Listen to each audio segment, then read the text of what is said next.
I must have been 6 or 7 when I lived in Lebanon. The country was ravaged by war at the time, and murders were common and frequent. I remember during a particularly vicious area, when bombings really stopped, I would stay at home sitting in front of my television watching a very, very strange show. It was a kids show that lasted about 30 minutes and contained strange and sinister images. To this day, I believe it was a thinly veiled attempt on the part of the media to use scare tactics to keep kids in place, because the moral of every episode revolved around very uptight ideologies. Stuff like, bad kids stay up late, bad kids have their hands under their covers when they sleep, and bad kids steal food from the fridge at night. It was very weird and in Arabic to top it off.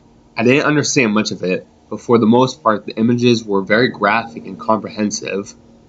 The thing that stuck with me the most, however, was the closing scene.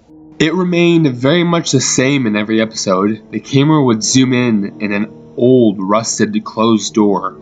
As it got closer to the door, strange and sometimes even agonizing screams would become more audible. It was extremely frightening, especially for a children's program. Then a text would appear on the screen in Arabic reading, "That's where the bad kids go." Eventually, both the image and the sound would fade out, and that would be the end of the episode. About 15 or 16 years later, I became a journalistic photographer. That show had been in my mind all my life, popping up through my thoughts sporadically. Eventually, I had enough. I decided to do some research. I finally managed to uncover the location of the studio where much of the channel's programming had been recorded. Upon further research and eventually traveling on site, I found out it was now desolate and had been abandoned after the big war ended. I entered the building with my camera. It was burnt from the outside. Either a fire had broken out or someone had wanted to incinerate all the wooden furniture.